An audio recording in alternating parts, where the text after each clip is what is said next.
Olá, colega cirurgião dentista. Nesse vídeo vou te mostrar todo o conteúdo disponibilizado dentro da comunidade Professor Lopes. Então aqui nós temos um módulo de boas-vindas. Nós temos um segundo módulo, em que nesse módulo nós fizemos três testes para o doutor testar o conhecimento sobre as emergências médicas e odontologia, o conhecimento sobre terapêutica medicamentosa e testar os conhecimentos sobre exames complementares. Iniciando as aulas aqui, nós temos um módulo de considerações sobre a odontologia no Brasil. Nós temos aulas sobre considerações iniciais, as leis que regem a odontologia, incidência das emergências médicas. Então nós temos algumas aulas assim e até um caso clínico. Entrando nos módulos iniciais, o módulo de número 1, nós temos as aulas sobre fisiologia. Né? Então nós temos aqui no primeiro módulo a fisiologia cardiovascular. Né? Nós entramos com bastante ênfase nessa fisiologia cardiovascular.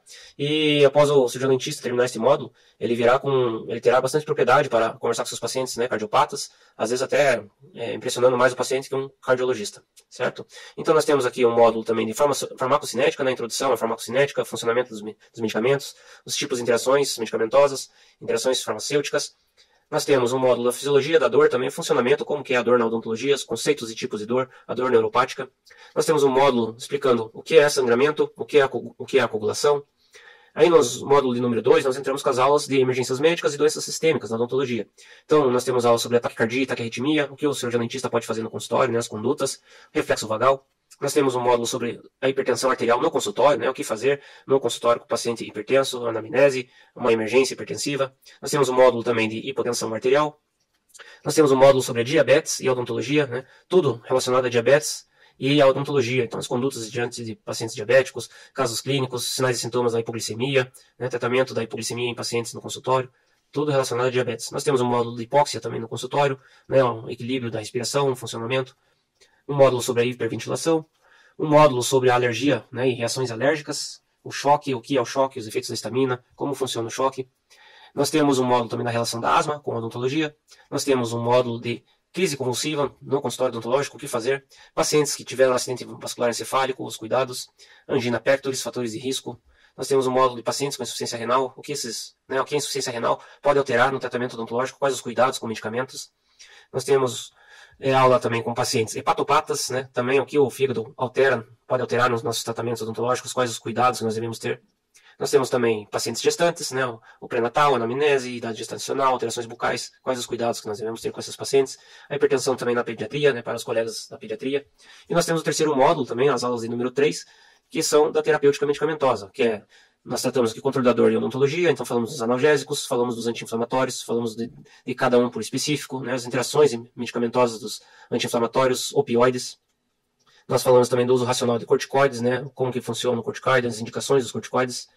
Um módulo completo sobre os anestésicos locais e vasoconstritores com 43 aulas, falando sobre cada um deles, né, lidocaína, bupivacaína, prilocaína, articaína, as interações medicamentosas de cada um deles, os vasoconstritores, né, cada um deles, as interações medicamentosas de cada um deles. Um módulo bem completo sobre anestésicos locais e sobre antibióticos também, né. Então falando sobre todos as bacterial, como funcionam os antibióticos, falando sobre os grupos, né, de antibióticos, as interações de cada um deles, né, e alguns casos clínicos, exercícios. Nós falamos também sobre a sedação medicamentosa com os benzodiazepínicos na odontologia. Nós temos também os medicamentos de uso sistêmicos, né, pelos pacientes, então os hipertensos, os tipos de insulinas e hipoglicemiantes orais, as interações medicamentosas desses remédios. E nós temos também um módulo sobre exames complementares, né? Então o exame de hemograma, né, a anemia e as interações na odontologia, exames que avaliam os fatores de coagulação. Nós temos os exames dos pacientes com doença renal, qual pedir, como interpretar esses exames. Nós temos exames também complementares para os pacientes hepatopatas. Nós temos o exame de CTX, né, para os pacientes de X, né, para os pacientes que fazem uso de bifosfonatos. Os exames da medida da glicemia, qual deles é o melhor, né, a gente utilizar na odontologia. E nós entramos no último módulo, né, do suporte básico de vida, que são as condutas, né, de suporte básico de vida. Então, o suporte básico de vida no desmaio, o suporte básico de vida na parada respiratória, né. Nós temos também a parada cardiorrespiratória, quais as condutas, com aula demonstrativas também. Na parada cardiorrespiratória também nós temos o uso do desfibrilador. Nós temos um módulo também de desobstrução de via aérea, né? E também com aula demonstrativa. Nós temos também um último módulo em que nós falamos dos medicamentos e equipamentos que o cirurgião dentista deve ter em seu consultório para atender de forma tranquila. Nós temos um módulo também com casos clínicos, né? Pacientes com os DVC, paciente asmático. E nós temos de módulos extra, aulas com o professor Dr. Luiz Francisco, né? Então nós temos aqui aulas sobre o seio maxilar, condições da membrana, cuidados com o seio maxilar, nos enxertos, e uma aula sobre os terceiros molares, também classificação, né, dos dentes retidos, anatomia, indicações e contraindicações. Espero que você tenha gostado, colega cirurgião dentista, aguardo você lá dentro da comunidade, sua participação dentro da comunidade, com seus casos clínicos e participação. Grande abraço, até mais.